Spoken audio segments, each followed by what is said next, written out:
Hello, everybody. Welcome in to the Lakers Collective. Happy Monday. Jovan Buha, Jason Timpf. I'm Trevor Lane. We've got a lot to talk about. The Lakers with a dominant weekend, back-to-back blowout wins over the Warriors and Kings. What can we actually take away from those games? We'll get into that. What does it mean for the Lakers moving forward? What about the Lakers offense? Some changes there, the rotation changes as well. Plus, we're going to be taking your questions and comments. Before we get into that, guys, happy to see you here on a Monday. Hope you guys both had a wonderful weekend. Good to see you guys. As has been consistently the trend all season, all it takes is a couple of easy teams on the schedule for the Lakers to get back in the win column. And Trevor and I were joking before the broadcast. We were like, the Lakers have no choice but to get a signature win or two over the next couple of weeks, or it's just going to get super dark because their schedule is intense over the next couple of weeks. My Discord has been monitoring this, but a lot of our episodes come after deflating Lakers losses, and they've had a lot of big losses before we've recorded the next day. So it's nice to do it after a couple of big wins in the context of point differential. A rarity for us these days. We tend to, last episode, we were all wearing all black, dealing with the 3-game losing streak, and now we've got a 2-game winning streak to talk about. I guess before we even get to that, though, Jason, JJ, Luca, apparently the split here is happening. They just do not like each other, right? That's what's going on. Drama in LA. I have to provide a little bit of perspective here. I know every one of you guys who's listening to the show who played organized basketball at any level, or even just plays basketball regularly with your buddies or whatever it might be, it's competitive, it's heated. Sometimes you get upset at each other, sometimes you snap at each other, and then you get over it because you're competitors. Like, I do not think there's anything to take away at all from the Luca JJ thing, other than it's good that they have a relationship where JJ can be critical of him, and a relationship where Luca can snap back at him and it's not some sort of deal breaker. This is just part of the process of being competitors. I usually think it's weird if this kind of thing never happens, because then I want to be like, does nobody have a competitive motor anywhere in this building, right? So like, I wouldn't work yourself up too much about the conflict between JJ and Luca. I think that's all just basketball. Oh, come on. What's First Take going to talk about then? All right, guys, we got a 2-game. I agree with you 100%. It's nothing. But the Lakers, a 2-game win streak, both dominant wins, both wins that didn't see much of the starters in the fourth quarter.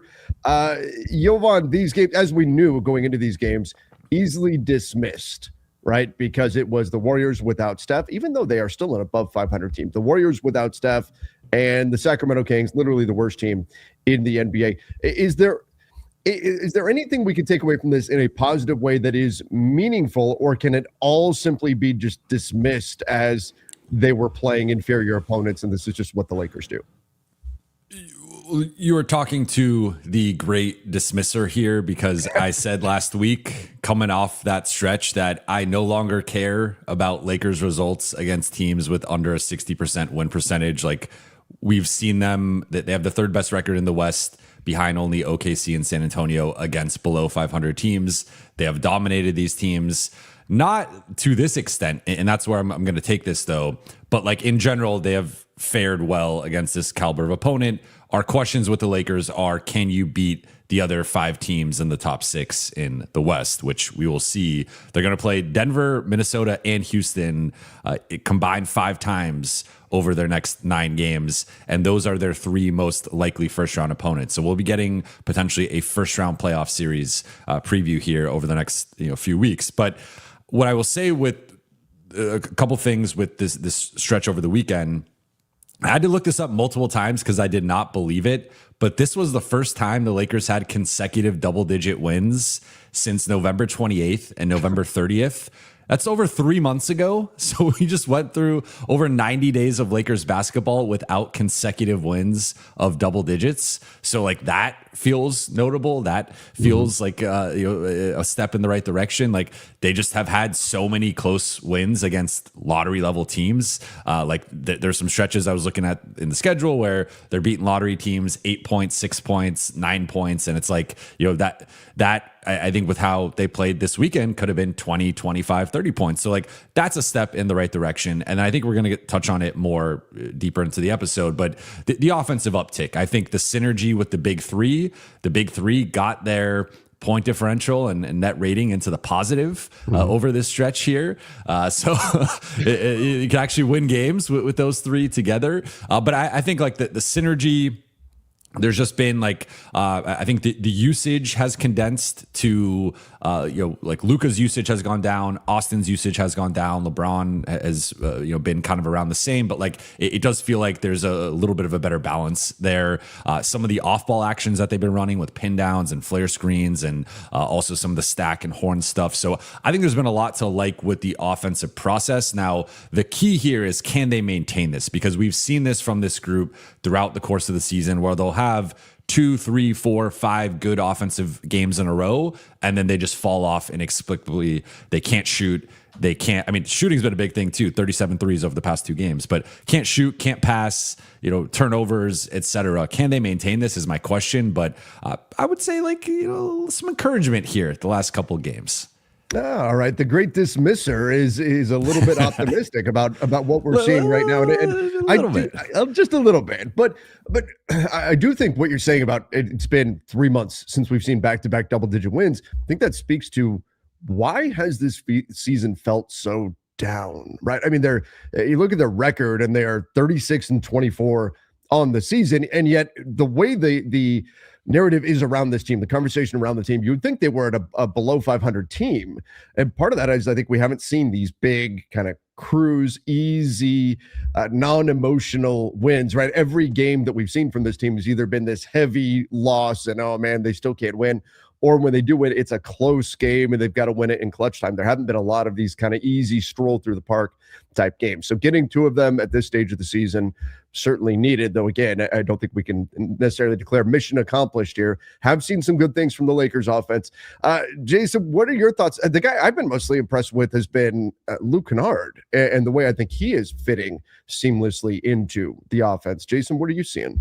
Yeah, like we talked about earlier in the show last week, the insane rate at which Luca Canard continues to get to the basket and or score off of closeouts rather than scoring out of spot-up situations. Again, 16 made shots at the rim this season. He's actually converting spot-up possessions at 1.59 points per possession, which is like absolutely insane. So like, again, it's more complicated than just what he's doing off of the catch as a shooter. The the reads that he makes every time he drives a closeout. He had a beautiful one last night, a little lob pass to Jackson down the middle of the lane. He just always seems to make the right decision when he gets into the middle of the floor. I think one of the biggest keys has been how well the big three has shot basketball from 3. Over the course of this 3-game stretch, the big three have made 27 threes and they've shot 48% on them between the 3 of them. So like, I think, one of my long-standing theories is like, if you're going to be a very good star pairing of some kind or star combo of some kind, you got to have multiple guys in that group that love to take catch and shoot threes or that are very capable 3-point shooters, because it's the only way you can get a force multiplier effect rather than a diminishing return effect. I think when you've got guys that don't have utility without the basketball with each other, that can lead to that law of diminishing returns taking effect. And I think, again, those 3 guys just being confident 3-point shooters in the stretch has driven it. We talked about it before the season. We were like, oh, LeBron is a good catch and shoot player. We just need Austin to figure it out. And then, of course, Austin figured it out, and then LeBron went into a tailspin. Although it's worth mentioning LeBron's last 6 games or so, he's been shooting the ball pretty well from 3. I think he's like 41% on about 5 attempts. So a good sign of a positive progression there. The big three, ironically, has been pretty good defensively this season. They've in 564 possessions, according to Cleaning the Glass, they have a 111.9 defensive rating with the big three on the floor together. Now, some context there being, there's some weaker opponents in there, but there's also some stronger opponents in there where they've defended reasonably well. And in their last 3 games, the Luca, LeBron, Austin pairing has a 128 offensive rating when they're on the floor together. And that's with that kind of rough DeAndre Aton group. And before you just discount the opponents entirely, and I think there's some context here because Phoenix was a top 10 defense before the game. The Warriors were a top 10 defense before the game.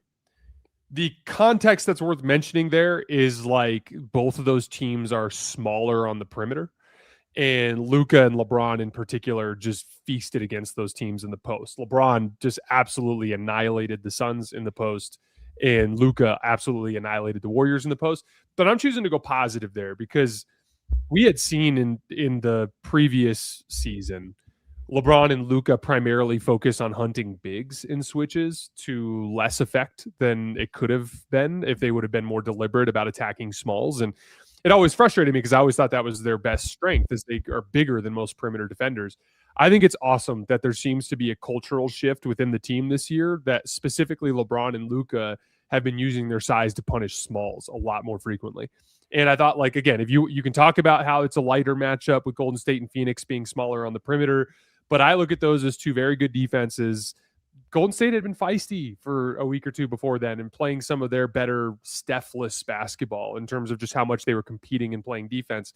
Both of those teams for extended stretches had nothing they could do with the Lakers offense. And, it's funny. You look at that middle tier in the West, that, Minnesota, Houston, Denver, Los Angeles. The Lakers are almost certainly going to play one of those 3 teams in the first round. And if the season ended today and you asked me what was going to happen in any of those 3 matchups, I think they're going to get their butt kicked by all 3 of them. But if there was a pathway for them to be at least competitive and or upset a first round team, which I think even if the Lakers just won 1 series going into next year's offseason, just winning 1 series could completely change the kind of the momentum of the franchise going into that next season. Their only shot to upset somebody in the first round is their offense is just awesome. And so this is positive, a positive trend in that direction. But last thing I'll say to Jovan's point, they fooled us before this year, where they kind of have a decent season or decent couple of offensive games. They have shot the ball well out of spot-up situations pretty well in these 3 games. That can be a fickle thing for the Lakers. What happens if that starts to tilt and go the other way? We've seen them go turnover-prone at stretches. So, it's really just about sustaining at this point. But I'm hopeful that with the big 3 healthy, available consistently, they can at least reach an offensive level to be feisty, competitive, at least an upset risk in that first round. Yeah, that's going to be the key for them. It's what level can they get to offensively? We talked about going into the season. They can be a top 5 offensive team.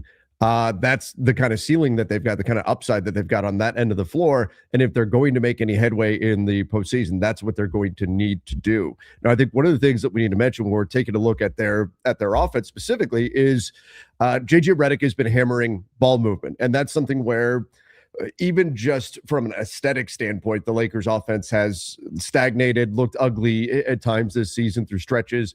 The ball can stick too much. We could talk about Luca hanging onto the ball a little too much. Well, over the last 2 games over the weekend, and again, this is against inferior opponents, their defense does not play well. There's an element of Lakers offense playing well also, but the Lakers passes increased significantly compared to where they were at on the season. In fact, the Lakers over the weekend, I pulled this stat, they averaged 292 passes made in these games, which is up from 269 they're averaging on the season. So that is a significant uptick in the amount of ball movement, the amount of passes that they are making. But in conjunction to doing that, they've also ranked number 1 in the NBA in turnover percentage since the All-Star break. So you've got a combination of 2 things that sometimes is not very easy to do, both increasing your passing volume while decreasing the amount of turnovers that you are incurring. So I think the combination of those 2 things has been critical for the Lakers offense as well. We're seeing more guys getting involved. We're seeing more off-ball actions. We're seeing more movement. And this has me at least somewhat optimistic that they are headed in the right direction. But Jovan, as you mentioned, we still need to see them do these things against the top quality teams, which are very quickly on the way. And one thing I just quickly looked up that to me passes the eye test is so I looked at the Lakers' record against the top 10 offenses, excluding themselves. So technically including Detroit at 11, because Lakers are now up to 10th offensively. And then the top 10 defenses. And I know Cleaning the Glass has their version of this, but I just did it quickly, calculating the record.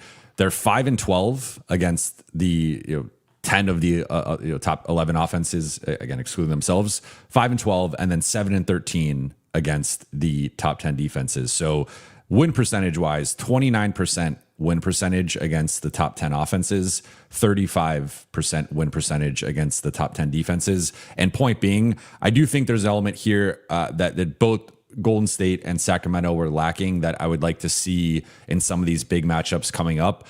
I think what really tests the Lakers is when you can score on them. And like if you can defend like okay, but score like we saw. I mean, I think the Charlotte game was kind of like the epitome of this. Of if you have a certain level of offense, even if you're not that good defensively, you can really make the Lakers pay. And if you're getting out in transition, if you have a lot of movement, a lot of off-ball movement, some shooting, they really struggle with that. But like the biggest thing for me with like the Golden State matchup was like they could just not generate good looks in the half court. Like part of that, let's give the Lakers some credit for their defense. Part of that was like who was running the show there and like what was going on. So I one thing I'm interested in with some of these tests coming up is like, okay, even if the Lakers are performing well offensively, when they meet a team like a Denver who can score just as easily and actually has been a better offense this season, how do they fare in that matchup? So that's just something I'm going to be tracking here over the next couple of weeks. Denver in Jason, particular, one of the things that great point. Because we're seeing a lot of, I think, Marcus Smart and now Maxi Kleber as well as part of the rotation. He's taking on that second shift in the second quarter. Maxi is taking on that DA spot. I thought DA got pulled. I think it was against Golden State just for making mistakes. His backline defense was not there. And transition defense was terrible. Oh, it was awful. It was awful. And maybe it was this. Both things could be true here. But I thought DA lost his second shift. But then we saw the same thing happen the next night against Sacramento, where the beginning of the second quarter, when DA would normally come back in, instead it was Maxi Kleber. Jason, what are your thoughts on Smart and Maxi? And in place of Jared Vanderbilt, we've seen Vando lose his opportunities. What can those guys do as defensive stability bringers, as guys who can bring that level of defensive intensity and attention to detail out there on the floor? Can that bring something to this team that can at least prevent them from giving up these big runs, even if they're not going to be a top 10 defense? Maxi is looking great physically. That was something that was really jarring to me this last weekend, just how well he's moving. I think it's a combination of him kind of being in and out of the rotation enough that he's been able to keep his body right. But like, he actually brings a level of like defensive playmaking at the center position that you just don't get from Ayton or Jackson. And I think that kind of gives you just a different look in that respect. He's got a super high motor, plays super hard, has good athleticism for the position, can guard multiple types of positions. He just kind of gives him a different defensive look. And I think ultimately, like, we're at that part of the season for JJ where he's got to start making some tough calls about how he wants his playoff rotation to look. And I'm totally on board with him, like making some of those decisions now to try to kind of like take a look at what these lineups could look like and actually piece together what he expects his rotation to look like when we get to April. I mean, it really is time. Like to your point about Ayton losing his second shift, like let's say that you plan on playing Ayton only 16 minutes a game when you get to the postseason. And that's like, if things go well, you need to get as many reps as possible with the lineups that would facilitate that type of rotation now anyway. And I think I'm completely on board with JJ throwing things around and trying to get a rotation that works. Speaking of a rotation that works, Jovan, the rotation that you've been asking for quite a while, the starting lineup, Luca, Austin, Smart, LeBron, Ayton, plus 14.5 in point differential right now per 100. That's only in 186 possessions, but they ranked according to Cleaning the Glass, ranked in the 85th percentile defensively, 52nd percentile offensively, which is maybe the inverse of what we would typically see. some good things there. But as we got a super chat from LeBronki, said, why not start Jackson Hayes from now on? He's not the same as last year. Bigger body, not as foul prone, high motor, and better at protecting the rim. Jovan, now that they've got some measurable success here with that starting five, should JJ continue to tweak it? And could Jackson Hayes rejoining the starting five be part of that? Yeah, can I throw Jovan a stat before you go really quick? Yeah. Remove Ayton. So just those four. Austin, Luca, LeBron, Marcus. 232 possessions plus 19.4 per 100 possessions. A 123 offensive rating, a 103.5 defensive rating. They've used Ayton, Rui, Jackson, Jake, Maxey, and Luke are the other 6 guys that have each gotten opportunity in those looks. Well, so I'm on board with starting Jackson over DA. I think I think it's been over half the season now at this point that DA has been like relatively underwhelming and inconsistent. Like we're kind of at the halfway point, I guess. I would say it started in that there started to be some signs in like mid-December, and then I think the coming out party in a negative way was the Christmas game where he just no-showed and was a dud in that game. And then since then, like even earlier in December, we'd started to see him not close some quarters or not close some games, not playing fourth quarters, and that's progressively just been like at this point, I'm more surprised if he closes the fourth quarter than I am if he isn't out there. So I think politically, and as like if we reference the ESPN story and some of the things the Lakers have done, the lion shirt, the crunk drink, and how they've tried to hype him up, I think if you move him to the bench, you probably should just remove him from the rotation entirely. I don't think he would accept a bench role willingly and be like this. I mean, he's already having trouble accepting the Clint Capella role. Now, if you give him the 2026 Clint Capella role of coming off the bench as a backup center, I don't think he's going to accept that. So I think at that point, you have to be prepared if you were to move him to the bench to move forward with Jackson, Maxey, and small ball. That would be your center look. So I think there still is a version of DA that like, if you go back to that first 6 or 7 weeks, like that version of him to me is still the highest ceiling center on the roster, right? Like he just can do certain things that Jackson and Maxey and small ball can't provide. And if we think about a potential first round rematch with Minnesota, it would be nice to have DeAndre Ayton in there battling with Rudy Gobert and Naz Reid and Julius Randle, etc. And it would be like a major difference compared to what the Lakers had last postseason. That said, I mean, you might reference the second shift. I thought, last night, in the beginning of the third quarter, a big part of them going on that run was the offensive rebounds and some of the scoring in the paint. DA got pulled earlier into that. So like JJ's shown he's got a quick hook with him, but I mean, in terms of like reliability and confidence with him right now, it's non-existent. And I've been arguing, I think even some of these games, like I think the Orlando game is a perfect example. I thought, he put up the 20 and 10, got the double-double. I still think he was bad defensively. Like that's been the thing that I think has been the most discouraging is like, he'll still have the games where he has the efficient night, 7 for 8, 14 points, 16 points, whatever, 8, 9, 10 rebounds. I think the defense had like the floor defensively has fallen off where that's the thing I'm most concerned with of like, he's been pretty bad in drop coverage and like teams are targeting him more and more. You could beat him off the dribble, or if you're a good mid-range shooter, you just walk into an uncontested, like he's like a deep drop big all of a sudden again. I just have not liked the defense for a while, but the starting lineup has worked.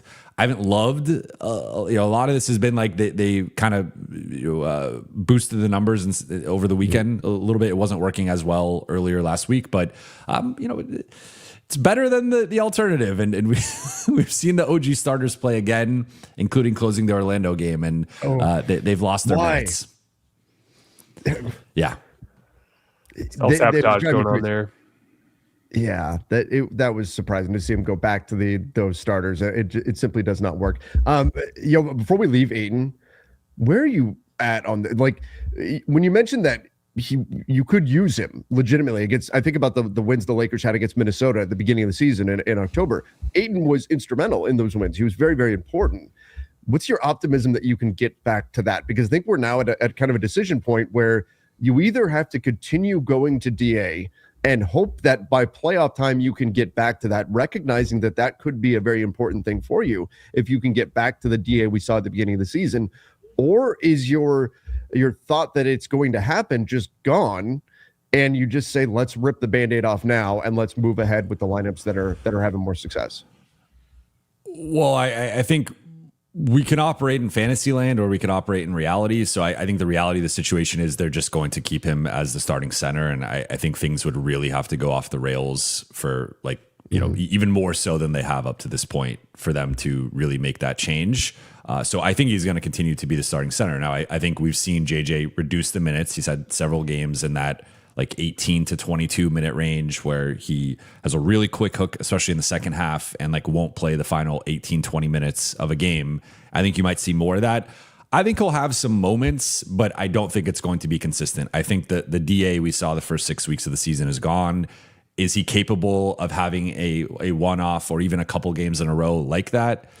Yeah, I think that's still within their own possibility. But I will note, like, I think he's cost himself some money here over the last couple months, and with the story coming out and just like all the negative attention on him. So I think he's going to have a lot of pressure on this first round playoff series where, I mean, he's going to, like, if the Lakers lose in round one, I think like Austin will catch some flack. JJ will catch some flack. DA will probably catch the most flack. I would just like, you know, probably throw that out there. I think he's going to be sort of the scapegoat with a potential first round exit. So he's got a lot of pressure to deliver in the first round. And I think that might force the best version of him out, just like needing to fight for his NBA, you know, contract and future. But I don't think it's going to be reliable because at this point, he has not really had, I mean, has he had like 3 good games in a row since December? I don't think so, if we're being honest.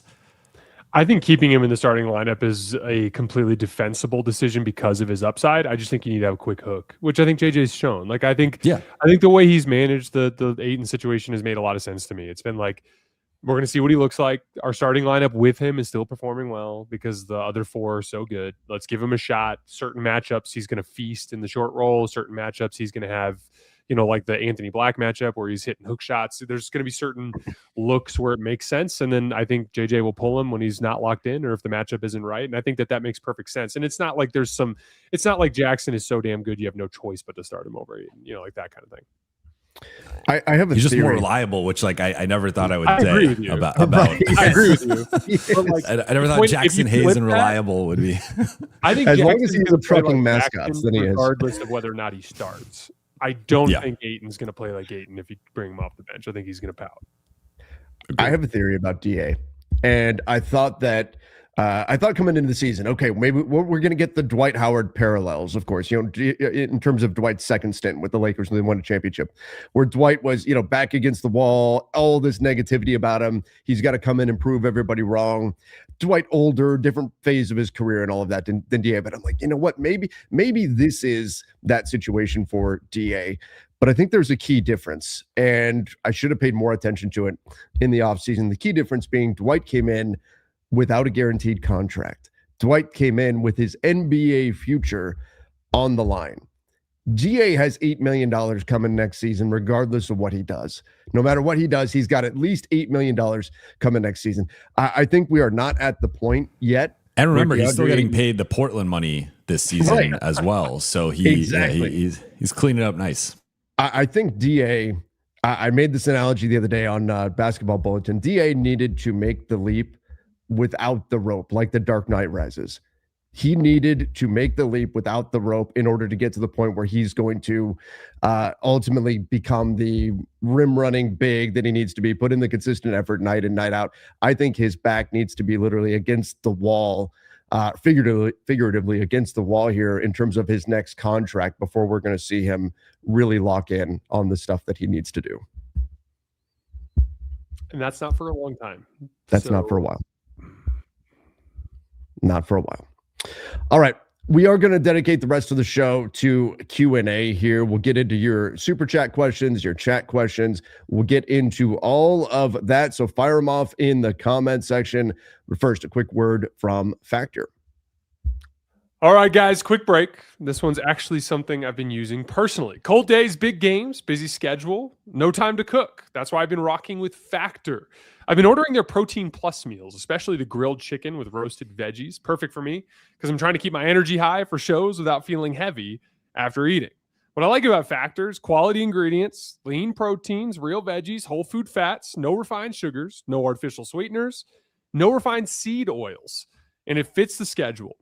They've got 100 rotating meals weekly, keto, calorie smart, Mediterranean, GLP-1 support, and even new Muscle Pro collection for strength and recovery. And the convenience is crazy. Always fresh, never frozen, ready in about 2 minutes. No prep, no stress. I use this, and you guys should too, especially if you're balancing work, school, gym, and Lakers games every other night.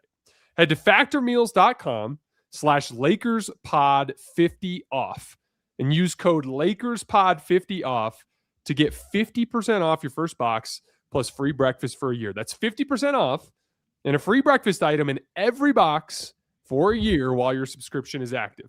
Again, factormeals.com/LakersPod50off. Code LakersPod50off. Let's get back to it. All right, everybody, make sure you guys go check out Factor. They're seriously good. I love Factor. All right, we've got your questions, your comments to get into. Let's start here. Ryan said, new CBA means two ways / second round picks must be stars in roles / gem finds. Ballo, Nelson, Plowden, Fernando, Blake Hinson, guys I think LA should look at in the summer. I do think there is an increased importance around the NBA on finding guys that could be rotation players on very cheap contracts. It's just the reality of the collective bargaining agreement and the way that everything is played out. You have to be able to have bargains on your deal. It's part of the reason why so many teams were, as we saw at the trade deadline, completely allergic to negative value contracts, because teams simply, you can't have anybody on your roster that is not pulling their weight, that is not providing bang for your buck. That said, Jovan, we've talked about this quite a bit. Like the Lakers, they've kind of been hit and miss, and to a degree, the draft is hit and miss. There is an inexact science to it, but the misses have really hurt this team lately. Yeah, the back end of the roster is just not really rotation ready, and we've talked about it before. But you do look at, I think about Tomlin in Cleveland and Denver finding Spencer Jones, and just some of the, like, you look at the top organizations and the top teams in the league, they all have that one undrafted guy, two-way guy, G League guy that they discovered that is like now a key part of the rotation. The Lakers are the exception here, right? So, I mean, or you could go back to Austin Reeves, but now we're going back to 2021. And so they don't really have, or they had a guy in Jordan Goodwin and then they let that guy go. So I think that's like the challenge for the Lakers here is just finding these positive value underappreciated players. I also think they need to prioritize, like, a lot of the guys that have popped have been, I mean, like Spencer Jones, that's the one I look at and I'm like, the Lakers, like Spencer Jones would probably be my choice to be the fifth starter if he was on the Lakers, or like heavily in that conversation with Marcus and Jake, and Denver just like pluck that guy. And I'm just like, the Lakers, again, if we look at like the back end of the roster, it's like Dalton, Adu, Bronny, and Kobe Buffkin. Three of those guys are 6'5" and under, and then the guy that's above 6'5" has like real offensive questions and like is just, relatively raw on that end. So it's like they just can't. They continue to not find the two-way guys, and it's or they just prioritize like scoring backcourt players, which they have several of those already on the roster, and including two of their three best players. So I think they need to do a better job of like identifying archetypes. But also then like finding these types of guys, giving them an opportunity and empowering them in the rotation. And they did it last year with Jordan Goodwin, but they need to do it more. And to Ryan's point, like this is a huge part of roster building under the new CBA. I'd take it a step further and say out west, when you have Oklahoma City and San Antonio, like you got to think from step one, like OKC and San Antonio have Wemby and Shea. So right off the top, you don't have some sort of massive superstar advantage. Your best case scenario there is that Luca eventually gets in awesome shape, becomes a super consistent 3-point shooter, and gets a tiny bit better than those guys. That's your best case scenario. And so with that being the case, you look at J-Dub as a number 2 or a Chet as a number 2. You look at Steph Castle as a number 2. You look at, whoever it is you want to look at as in that conversation in San Antonio. You're already working at a disadvantage from, or you're not working with much of an advantage from the top. So from there, as you look down the roster, San Antonio's got 1 million draft picks. Oklahoma City has 1 million draft picks. The only way that the Lakers are going to compete with these teams is if they hit at various levels of the organization in their scouting department. So whether that's, you've got to hit on your first round picks, you got to hit on your second round picks, you got to hit on your vet minimum signings, you got to hit on a two-way guy, you got to hit on a trade, there's like so many different areas that they're going to have to hit just to compete. I love the Spencer Jones comp that Trevor used, or that Jovan used, because if you think about it, like I was talking about this with Adam Mares this morning on the All NBA show, like especially for a matchup like Minnesota, they were sorely missing Spencer. Spencer is such an important player for them. He can legitimately step in and start games for them. He's like a spot starter. Like having something like that would be so clutch for a Lakers team that literally needs to fill 3 starting spots next year. They're not all going to be big names that we know about. Like, yeah, one of them might be a Claxton. One of them might be a Tari Eason or a Peyton Watson in restricted free agency.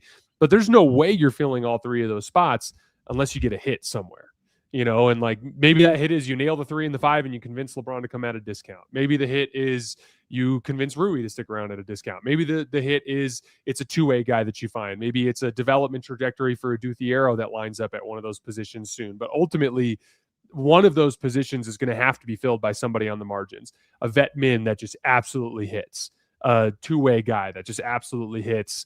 A trade that you find that another team didn't value this player as much as you did. Like, it's just going to require that level of like down the roster hits, because you're just operating at a talent disadvantage compared to the top teams in the West. And that is where the Mark Walter of it all needs to really manifest, right? That's where we need to see, because based on the recent history of this club, there shouldn't be a lot of optimism that they're going to be able to do those things based on what we've seen them execute. Rob Pelinka, when he has hit on things, it's been on the bigger moves rather than the smaller moves. And the smaller moves that he has hit on haven't been guys that have been able to be part of the team's core for the future. Like Malik Monk stylistically is not a fit for this team right now, but he was a hit nonetheless, just in being an NBA rotation player that you found. He was on a minimum contract, provided value on a minimum contract for sure. We're not able to keep him over the summer, and that's not all on the front office. That was the intricacies of the CBA and what he could be offered and all of that. Then we think about Jordan Goodwin. Okay, you found something with him. We're not able to hang on to him. So even the hits that they have had that have been on the margins haven't been turned into long-term pieces for this club. So you have to hope that with new voices coming into the front office, and Rob Pelinka is still expected to run the show, and that's what all the reporting has suggested, but with more voices coming in, Tony Bennett coming in now, and we expect this front office to be beefed up even further as we get closer and closer to the summer. That's where you have to hope change is going to come from, and we're going to see a shift here, because organizationally for a while now, it's felt like the Lakers have been behind the times compared to the rest of the NBA when it comes to identifying, not just finding talent, but the right talent, that 3-and-D style, the two-way types of players. Jovan, you were just speaking about how the Lakers have trended towards these smaller combo guards and getting guys that are deficient on one side of the ball or the other, rather than rolling the dice on a guy that, if he does hit, could be that kind of two-way player. So that has to be the source of optimism. It's that the new voices coming into the front office will allow the Lakers to be successful in areas that they've not been successful in the past, and in today's NBA have become more of a requirement than a luxury in terms of building overall team success. All right, let's go here to this next one. SC Lakers 27-28 champs. I'm putting money on it. I don't know what the odds look like on that right now, but if you're right, I would imagine the odds look pretty good for that. You could probably make a little bit of money there if that happens. So that would be what, 3 cycles? You get an off season, a trade deadline, and an off season. I guess, and another trade deadline. So 4 cycles. It's not out of the realm of possibility. It's just like you're just threading a very narrow line there. Rob's going to have to hit on a lot of stuff between now and then. I think this is the most realistic, optimistic path to winning a title. Like barring, I guess, if they pull off Giannis, then all bets are off. I think you could win. I'll go out on a limb here and say you could win a title with Giannis and Luca together in year 1 together. Outside of landing Giannis, I think it's going to be really difficult to build a roster in one summer, even with the cap space on par with an OKC, a San Antonio, Detroit, etc. So I think it is. I've been saying I think it's going to be a multi-cycle build for LA. So it's going to be 2026 offseason, 2027 deadline, 2027 offseason, then going into the 2027-28 season with hopefully a championship roster, which would be in line with SC Lakers. At that point, how much do you worry about a pissed off Luca that now you're multiple cycles in before you get to a point where you can win? Luca can be a free agent in 2028. I mean, a lot of pressure on the next few transition cycle. Well, you could call it a transition cycle or transaction cycles. This is a big transition coming up this summer. It is a big transition. I mean, at the same time, like Luca kind of signed a little bit of his power away with the extension, right? Like if he wanted to hold their feet to the fire, he could have not signed that extension. And this offseason would have then had a lot more pressure on it. But, to my knowledge up to this point, he has not really held their feet to the fire in terms of like forcing them to make moves or pushing them in a certain direction. He has remained patient and optimistic with the roster, with the vision. So, maybe that tune changes if they have, like, let's just say hypothetically, I think right now the most realistic scenario is the Lakers lose in round 1. Let's say they lose in round 1, and then maybe like next year there's like a little bit of progress, but they lose in round 2. That's where it starts to be like, is Luca going to hold their feet to the fire and get them to actually do something more drastic? Have we ever even seen an example of a European star really, quote unquote, hold the feet to the fire? I wonder if there's like a cultural thing there that kind of stops that. Giannis is kind of dancing around the fire right now. Yeah, Giannis is like, that is a thing, though. There is that perception, and we've seen that conversation take place that the European players, the non-American players that come in, their city that they wind up in becomes like their adopted second home. And so those guys, there's a sense around the NBA that those guys are much less of a flight risk than the dudes that grew up playing in the United States, playing AAU ball with. A lot of these guys are very familiar with the culture here, very familiar with all the different cities in the country. They're more willing to bounce around to different places. So there is a greater sense of security with the international players coming in terms of them being part of your franchise long term. That's a real thing at NBA front offices right now. I'm trying to, like Dirk didn't really. No, I don't think anyone's done it. Like Stojakovic, he was pretty damn loyal. Giannis is kind of doing it now with the on and off trade demands. But I guess that's the closest. No, he will never demand a trade. But the Bucks may decide they don't like him tomorrow. We don't know. Depends on the breakfast choice. I'm so sick of that whole saga, man. Depends on the breakfast choice. That stuff they pulled around the deadline was embarrassing. That was awful. That was ridiculous. Anyway, that'll get me going again. Mamadou said, last year we were beating good teams. Why are we struggling so much this year? We basically have the same roster. I have a theory here. Mm-hmm. So first of all, just to Mamadou's point, let me just give you guys the numbers. Last year, the Lakers were 19-13 against teams in the top 10 in point differential. They were 5th in win percentage in those matchups and 5th in point differential in those matchups. This season, they're just 5-12, which is the 19th best win percentage in those games. They're getting outscored by 13 points per game in those matchups against top 10 point differential teams, which ranks 27th in the NBA. So there's a massive difference. I really think it comes down to 2 things. One, I think LeBron was so much better last year than he was this year, especially for that like second 2/3 of the season. And then 2, and this also kind of has to do with LeBron, but the team in general was so much better defensively last year. It was LeBron was better defensively. Dorian Finney-Smith was in the picture. He was better defensively. Just as a team, there was a better defensive identity and commitment to that end of the floor. I just think in general, the team hasn't been good enough defensively or good enough at the LeBron spot to be as good against the best teams as they are. And like, here's the thing, like you guys want to ask me what's going to happen in the next couple of weeks. Like, oh, what's the universe where the Lakers notch, let's say 2 big wins? Like they beat Denver and they beat New York or something like that. What's going to drive something like that is like Luca is going to be Luca, but Austin and LeBron have to be great. Like that's really the thing. And they got to be pretty good defensively. So like, if the Lakers play mediocre, like defense up to their potential, and they get good contributions from their co-stars and Luca is Luca, then I think they're going to notch some big wins in the next couple of weeks. Like it really just comes down to that. Can I pose a question to you guys? Sure. Because I've gotten this a lot, either in my chat or on social media. So there's been a line of thinking with some fans that because the Lakers were so good last year against above 500 teams, elite teams, and they lost in round 1, that the inverse is true. And because they have been bad against these same teams, that they're going to be good against them in round 1. And my argument is like, I think that just indicates that there might not be a correlation between like the success against the top teams and like how you fare in the playoffs from like a positive context of like beating those teams in the regular season doesn't mean it will translate. But I don't think you can make an argument that losing and getting your ass kicked to those teams is going to somehow translate in a positive direction. So I don't know if I'm galaxy braiding that myself, but it feels a little obvious of like, it's always better to fare better against the best teams. I will not entertain the argument that losing to the best teams is like somehow a good thing. Losing is never a good thing. Like ever a good thing. Like I saw like University of Arizona fans are like, oh, I'm really glad we lost to Kansas and to I think it was, who's the other team they lost to? I'm blanking right now.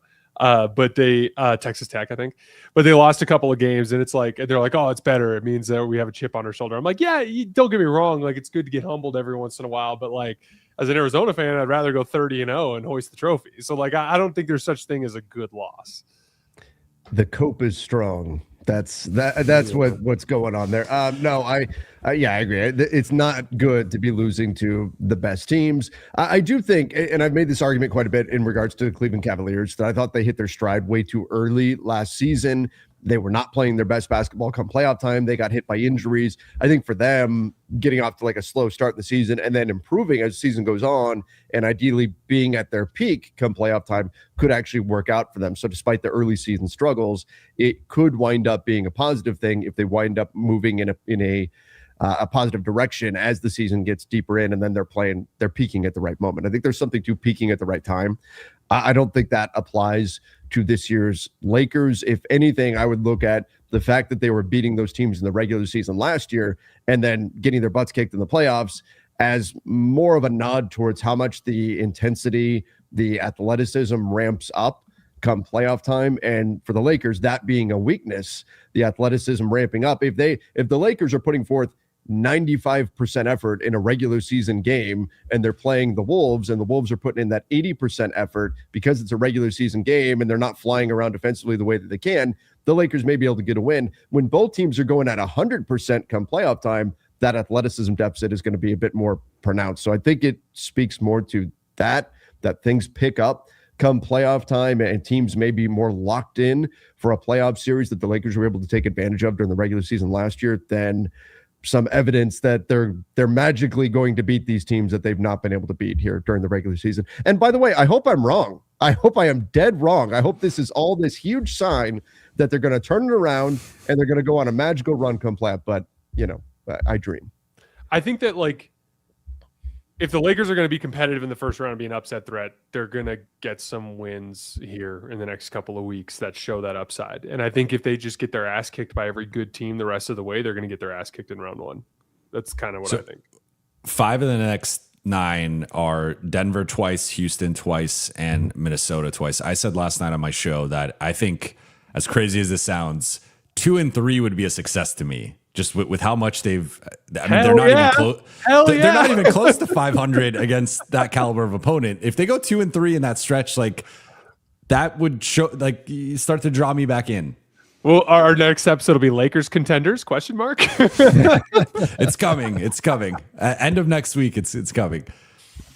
All right, let's go here now. Trade in the summer: Easton, Kessler, or Mitch Robinson, free agent. Well, I mean, the two guys that are RFAs there, I've talked about. It's so tough to get even one RFA. I tend to look at RFAs as though they're not even really available. They're not even really free agents. Don't entertain that too much. I guess there's some context around Peyton Watson in Denver where maybe that could become a thing, but I still think Denver would make other moves. Now, Mitch Robinson is actually a free agent. I think those are the types of guys in terms of the conversation around the Lakers that it would be more beneficial to focus on and just say, hey, these other guys, the RFAs, it's a long shot. It could even happen. If it does, it's probably via sign and trade, and we'll cross that bridge when we get to it. What are your thoughts on, I guess, on those players, but as well as the potential of targeting like a Mitch Robinson in free agency? Mitch is really good. He was a big part of the run in the late first quarter that restored order for San Antonio in the San Antonio game for the Knicks yesterday. My thing with Mitch is like I've always been a little skeeved out by his health, and there is somewhat of like the hack and Mitch thing can become a problem that arises in certain scenarios. Like to me, Mitch like kind of makes a lot of sense in a role like he's on in the Knicks, where like they can use him, but they can also play without him. Like I think it like kind of works in that sense. I'd like Mitch if the Lakers had a really good backup center, but then it's like, okay, are we getting Mitch at a discount? So a lot of the conversation surrounding Mitch just centers around what kind of money are we offering him. Kessler to me is just completely off the reservation in terms of a realistic target. Tari Eason, I was actually talking about this with Adam Maros today too, like because we were talking about Peyton Watson with Denver, and like he has some concerns about paying a lot of money to Peyton, and I was like, yeah, me too. Like I like Peyton a lot at $25 million a year. I don't like him much at all at $35 million a year. Similarly with Tari Eason, like Tari Eason, what interests me is like if you could somehow poach him away for like 4 years, 80. Where it's like you're paying $20 million, but he's a guy that's a knockdown, standstill, catch and shoot player, which, in some systems where he's asked to make more reads and put the ball on the floor more, it might be more of an issue. But if he's only playing in transition and shooting corner threes and guarding the other team's best player, I actually really like Tari Eason. And at that number, I think that he can give you 95% of what a super expensive small forward would give you, a role player small forward, at a much cheaper number. So like Eason's the one guy in restricted free agency where I'm like, I would throw him like a 4-year, $80 million deal and see if you can't steal him from Houston, because Houston doesn't want to go deep into the tax. Yeah, I think Eason is the guy that's the most available of the top restricted free agent, restricted free agents, because Kessler, I mean, they've turned down multiple insane trade offers for him. Mm-hmm. I think they're going to, they just invested in the roster with the Jaren Jackson Jr. trade to create this jumbo front court. I think they're going to keep him and test that out. But I mean, I love Kessler. If there was any way to get him, including trading picks for him, I would, be fully on, like I would pay him $35 million. I'd give up 2 firsts for him. I'm very, very high on Kessler. Peyton Watson, it could become available based on Denver's ownership history with the roster and some of the luxury tax stuff, but I think they will. I mean, Cam Johnson has been rough here, like a really rough game against Minnesota. I liked his defensive performance to a degree against OKC, but missed a couple big shots late in that game. So like, I think Cam Johnson's the one that they would probably prefer to get off of. Is just, can you find someone who can talk themselves into Cam Johnson? And then Eason is the guy though that I think is like maybe the 6th or 7th man on like a full strength Houston team that is kind of expendable, especially if he's going to be in that high teens, low 20s range salary wise. So I think Eason's gettable with a competitive offer. Mitch, I like. I agree with Jason that to me he's more of like, he's in the Steven Adams role where like he's a starting level center, but you don't want to rely on him more than like low to mid 20s minutes a night. And ideally, like the best, like you're playing with house money when you have him coming off the bench or in like a 2 big lineup, and similar to how Houston's used Adams or how the Knicks have used Robinson. So if he's like the $20+ million a night setter who is being counted on to play like 34 minutes, 32 minutes, that's a little bit too much for me. And like Mitchell Robinson and Jackson, I don't think is enough at the 5. So I think it just depends on like which path they go down. But I'd be open to Mitch. I've grown on him.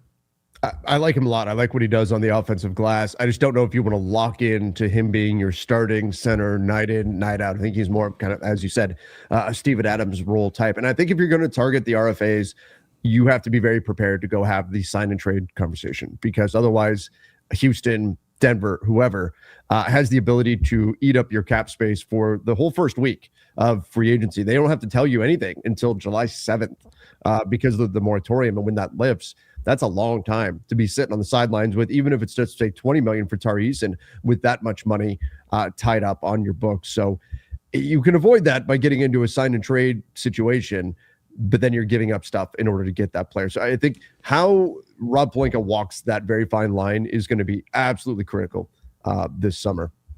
All right, let's go here. Thoughts on Luca, Reeves, Smart, Rui, Hayes. We started it on November 2nd. And that lineup was so good. LeBron, Timmy, Vando, Ayton on the bench has worked for us too.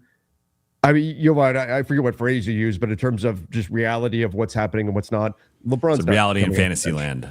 Yes, LeBron's not coming off the bench. The big 3, and I know some people don't like me using the big 3 moniker. I guess I'll say the 3 best players on the Lakers who all average over 20 points per game. Those 3 players, those guys are not like, of course, Luca's not coming off the bench, but like even splitting Austin or LeBron, they're not coming off the bench. They're both going to be starting. LeBron is LeBron James. He is not going to come off the bench. And then Austin is a franchise centerpiece for this group that they are trying to retain this summer. They're not moving him to a bench role either. So the 3 guys who are 100% locked in are the big 3. Smart seems to have taken that 4th perimeter guy role and has played well in it, and the lineup that has backed that up. And then I think if there's like any potential wiggle room, it's at the center spot. But again, I think you lose DeAndre Ayton if you pull the plug on him as a starter. So I don't think they're going to entertain that. This is an interesting lineup. This could be a lineup that we see during the middle portions of a game. But one thing I've talked about, even with the staggering of the big 3, is like, yes, it's important to like there is somewhat of a ceiling there, maybe a cap with what you can do with the big 3. But come playoff time, those guys are going to be playing 38 to 42 minutes. You're going to have them on the floor together for like at least 20 minutes, including the final like 6 to 7 minutes of most competitive games. So you got to find a way to like make that work. Like if the big 3 doesn't work, this whole thing doesn't unless you're just like dominating the other half of the game, which is theoretically possible, but unlikely. Like it's just not going to work if you cannot make the big 3 work. So I think we've seen some progress lately. I think the offenses look better. There's been a better synergy, but they're not splitting it up in a starting context. I like what JJ's done with Austin and Luca playing more together, LeBron playing more by himself. Like he's done some nice things with the bench groups, but this is a nice bench group. It's not going to be the starters. They're starting to gain real momentum too. Like there's no reason to mess with that at all. This group with Marcus alongside the big 3 or the 320 plussers, as you know what's called, I would ride them out as much as possible right now and try to build synergy. Yeah, I agree 100%. If you can't get LeBron, Austin, and Luca to work, you're cooked either way. So you have to get the 3 of them on the floor working. Jovan said, politics will be our undoing, i.e. DA usage, Bronny. Which bit of NBA politics hurts us most? Also, we may have the worst late game inbound scheme. I thought JJ Redick the Phoenix game was lately. Yeah, Phoenix. They got game. A great shot on that. Even the Luca, I mean, until the whatever happened. Like he was open. The play worked. The play worked. As far as what bit of politics hurts us most, I mean, it's kind of a similar conversation. Alex Caruso is where Alex that's the biggest yes, one. Yes, that's certainly in recent memory. I mean, if you want to look at it this way, and again, making these 2 connections, maybe a little bit of a stretch, but like Bronny having a full roster spot, I think there's been multiple times that has hurt rather than just being on a 2-way contract. I mean, if you want to go to it, you could say they could have kept Jordan Goodwin if Bronny was on a two-way contract instead, right? I mean, there's things like that. Have politics hurt the Lakers at times? Yes, it certainly has. There's also been moments where it's helped the Lakers too. I mean, LeBron being a Laker to begin with. They overpaid Kentavious Caldwell-Pope so that they had an open line of communication with Rich Paul. And next thing you know, LeBron is suddenly a Laker. I don't know. The Lakers have played the politics game. There are some things to get frustrated with, but we shouldn't also ignore that it's helped them at times as well. Well, you can do both. That's the main key. Like, you can play agency politics. Just basically, you can sign Bronny James and still retain Jordan Goodwin if you manage your assets well. You can do what you need to do to appease your top end talent while also being good at finding two-way players and being good at finding veteran minimum contracts and being good at, they're not mutually exclusive. One last thing I wanted to tell you guys, since Austin returned from his calf injury, the big three have played 130 minutes over 8 games and they're plus 12 net. It's a decent sample. All right. That's yeah. Well, one thing just go back to last summer. They signed DeAndre Aton, who shares an agent with Luca Doncic, and they signed Jake LaRavia, who shares an agent with Austin Reeves. So, I mean, that's it, where politics can help you in terms of there's a lot. I mean, you can go through several teams over the last 20 years have had a situation where a team is really close, back in the day, Dallas with Dan Fagan, and there will be these situations where an agency and a team are really close, and there's sort of a funnel with certain guys to that team. So I'm not saying they've clearly not gone 10 for 10 in the politics situation. That there have been situations that have. I mean, I think a lot of Cam Reddish being on the roster as long as he was on the roster, that was another quiet politics thing that was sort of undermining the back end talent of the group. But I would say in the macro sense, the Lakers have come out more on the positive side than the negative side with the politics. All right, we'll finish with this one. Luke Canard is 100% the X factor on this team. We no longer will have the worst bench scoring in the league, which was holding us back. And to point, the Lakers, since the All-Star break, just to run that number there, since the All-Star break, the Lakers are 23rd in the NBA in points scored off the bench. So a bit of an uptick scoring there. in so many different ways. I was looking through his play type sheet on Synergy. He's made 12 shots out of spot ups, 7 coming off of off-ball screens. Those typically end up being 2s. It's interesting. We talked about him as a movement shooter. He's just 2 for 8 this year coming off of DHOs or off-ball screens. So he's not shooting the 3 super well on the move, but then he's 10 for 14 on spot-up 3s, which is insane. But then he's also curling around DHOs and off-screen actions and hitting 2s. He's hit 8 shots in transition. He's scored on a cut 5 times, even as 2 offensive rebound putbacks. The dude is just scoring in so many different ways on offense because he's the epitome of the advantage basketball player.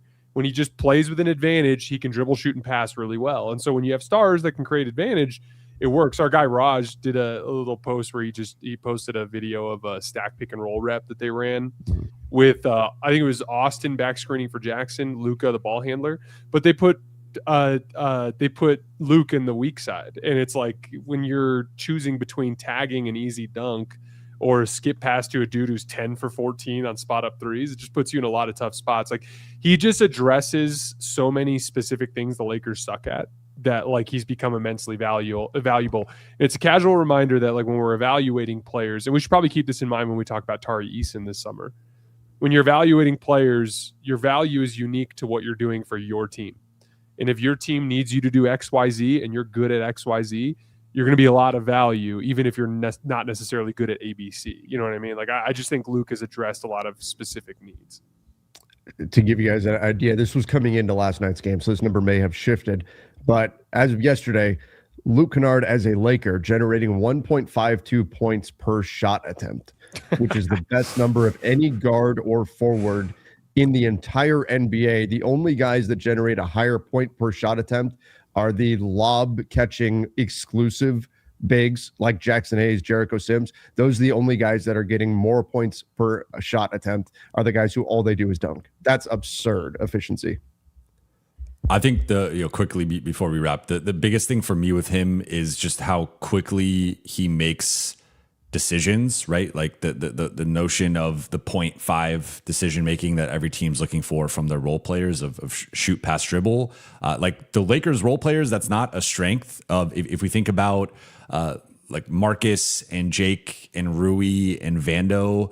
Those guys can all struggle with their decision making sometimes offensively in terms of just what's the best course of action here and reading a defense. And I think Marcus has his moments where, I mean, like he can move the ball and he's a good playmaker, but he can also have the moments where he calls his own number or like tries to force a pass that's not there or whatever. And then Jake can lose his confidence. Rui is basically only looking to shoot, and Vando just has his offense limitations. So I think Luca's come in and just been a breath of fresh air with the offense of he gets it, he shoots it, he drives, he swings it. Like it's boom. And he just greases the wheels in a way that the Lakers don't really have with any of the other role players. So I think he's been huge off the bench. I think the biggest question with him will continue to be how do they manage his defensive limitations within certain lineups. And like there's been some lineups lately where in the Golden State game,